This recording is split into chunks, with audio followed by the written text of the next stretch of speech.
Hey there, this is Steve, also known as fizzylimon, and it's Thursday, December 17th, and you know what that means. The YouTube Project for Awesome! My project for this year is going to be the same one that I did last year. Knoxville Jazz for Justice. Now before we go on, let me clarify these terms for you. 1. Knoxville. Noun. Largest city in East Tennessee, best known for its title as volunteer country. Considered by some to be the best city in the entire US. 2. Jazz. Noun. An American musical tradition based on a fusion between African and Western European traditions. 3. 4. Preposition. In support or favor of. 4. Justice. Noun. A K. Greek philosopher jokes? Anybody?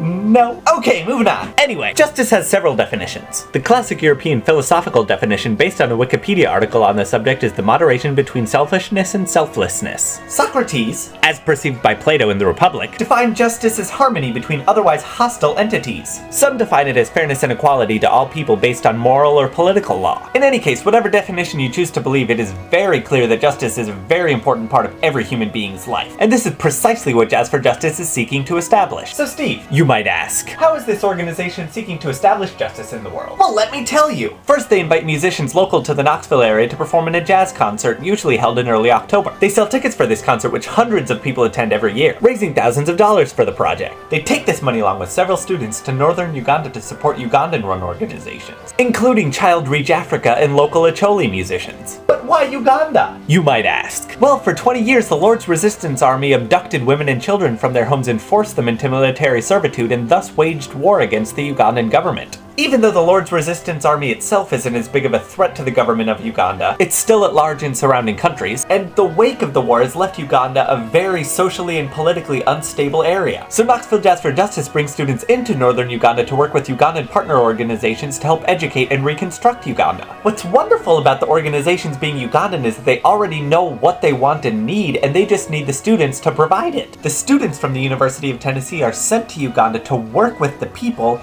to help them reconstruct themselves. When the students return, they use what they've learned and the experiences that they've had to help run seminars and host movies here, and they've even gone so far as to lobby at the state and national legislatures. But what can I do to help? You might ask. Well, if you live in the Knoxville area, it's easy. Volunteer time and expertise, sponsor the concerts by attending them, that's easy, donate money or musical instruments, and help with trauma counseling. If you do not live in Knoxville, they accept donations by check, address in the sidebar, and they're even working on a PayPal account to make it easier to pay online. So clearly, if you're a musician, this is a great project to support. If you're in favor of justice, this is a great project for you to support. If you support education, this is a great project for you to support. And if you support cultural preservation and exchange here and abroad, this is a great project for you to support. So what are you waiting for? Go donate and help them use the power of the arts as a tool for peace building. And as always, DFTBA.